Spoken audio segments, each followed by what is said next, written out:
14 August প্রধানমন্ত্রী থ্রেসা থাবিজিনকে ক্ষমতাচ্যুত করেছেন থাইল্যান্ডের সাংবিধানিক আদালত। দুদিন পর 16 আগস্ট পার্লামেন্টের বেশিরভাগ সদস্যের ভোটে প্রধানমন্ত্রী নির্বাচিত হয়েছেন পেতংতার্ন সিনাওয়াত্রা। প্রধানমন্ত্রী হতে বর্তমান পার্লামেন্টের 493 আসনের অন্তত অর্ধেক সমর্থন প্রয়োজন ছিল তার। শেষমেশ 319টি ভোট পেয়ে থাইল্যান্ডের সর্বকনিষ্ঠ প্রধানমন্ত্রী হিসেবে দায়িত্ব বুঝে নিয়েছেন পেতংতার্ন। কেই পেতংতার্ন সিনাওয়াত্রা? পেতংতার্নের বাবা থাকসিন সিনাওয়াত্রা পরিচিত মুখ, ধনকুবের, থাইল্যান্ডের সাবেক প্রধানমন্ত্রী হিসেবে পরিচিত। সিনাওয়াত্রার কনিষ্ঠ কন্যা পেতংতার্ন থাইল্যান্ডের ইতিহাসে সর্বকনিষ্ঠ প্রধানমন্ত্রীও হলেন তিনি।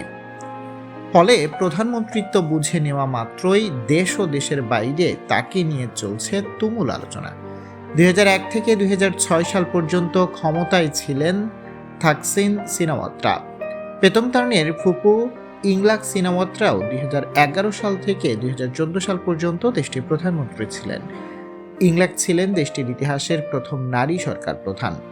থাকসিনের আরেক বোনের স্বামী সোমচাই ইয়ং শাওয়াতও একসময় প্রধানমন্ত্রী ছিলেন। নানামুখী ব্যবসায়ী সিনাওয়াত্রা পরিবারের প্রধান আয়ের উৎস। সিনাওয়াত্রা পরিবারের আদি নিবাস দক্ষিণ চীনের ক্যান্টনে। থাকসিনের দাদা শেংশায়েকু চীন থেকে ইংল্যান্ডে এসে বসতি গড়েন 1860-এর দশকে। ফ্যাশনিস্তা হিসেবে বোদ্ধা ও সাধারণ মানুষের নজর কেড়েছেন পেতংতার্ন। তার পোশাকে উঠে এসেছে থাই ঐতিহ্যের পাশাপাশি আধুনিকতার সমন্বয়। কোট প্যান্ট টাইও পরেন, তবে স্যুট তার গো টু আউটফিট। বেশিরভাগ সময়ই 37 বছর বয়সী পেতংতার্নকে দেখা যায় টেইলর্ড স্যুটে।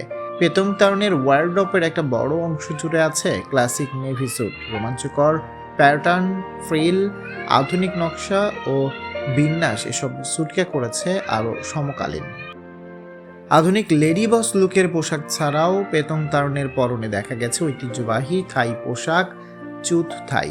এছাড়া ঐতিহ্যবাহী পোশাক নাগার আধুনিক সংস্করণটিও পরতে দেখা যায় তাকে। তবে এসব ঐতিহ্যবাহী পোশাকেও থাকে আধুনিকতার ছোঁয়া। সাধারণ তরুণ তরুণীদের মতো টি শার্ট, শার্ট, জিন্সেও দেখা দিয়েছেন তিনি। পেতংতার্নের লুকের এক্স ফ্যাক্টর হলো পোশাকের সঙ্গে ব্যবহৃত বিভিন্ন অনুষঙ্গ। পেতংতার্নের ক্যারিয়ার শুরু ব্যবসায়ী হিসেবে। 2 সন্তানের মা তিনি। স্টাইলিশ ঘড়ি ব্যবহার করতে ভোলেন না। সঙ্গে হাতে দেখা যায় ব্রেসলেট, কানে গলায় দেখা যায় সোনা, হীরার ছোট ছোট গয়না। তবে কানের দুল হিসেবে গোল্ড রিংয়েই বেশি স্বাচ্ছন্দ্য বোধ করেন তিনি। একই গয়না বারবার পরেন। পায়ে থাকে নজর কাড়া স্টেটমেন্ট শু। পোশাকের মাধ্যমেও তিনি নিজেকে ব্যক্তিত্ব কর্মজীবনের সমন্বয় করেন। ঘর সংসার। পেতংতার্নের স্বামী পিতাকা সুখসাওয়াত পেশা জীবন শুরু করেন বৈমানিক হিসেবে। এখন সিনাওয়াত্রা পরিবারের ব্যবসা দেখভাল করছেন। 2021 সালে এই দম্পতির কোল জুড়ে আসে মেয়ে থিতারা সুখসাওয়াত ও 2023 সালে জন্ম নেয় পুত্র প্রত্যাসিন সুখসাওয়াত। সময় পেলেই স্বামী সন্তান নিয়ে ঘুরে বেড়ান পেতংতার্ন। 2 কন্যাকে নিয়ে সুপার শপে শপিং করেন, খেলাধুলা করেন, প্রদর্শনী ঘুরে দেখেন। আর 10 জন সাধারণ নারীর মতোই সেসব ছবি ভাগাভাগি করে নেন সামাজিক যোগাযোগ মাধ্যমে। পেতংতার্নের এই জীবনযাপনের সঙ্গে সহজেই অন্য থাই তরুণেরা নিজেদের মেলাতে পারছেন। ফলে পেতংতার্নের জনপ্রিয়তাও বাড়ছে।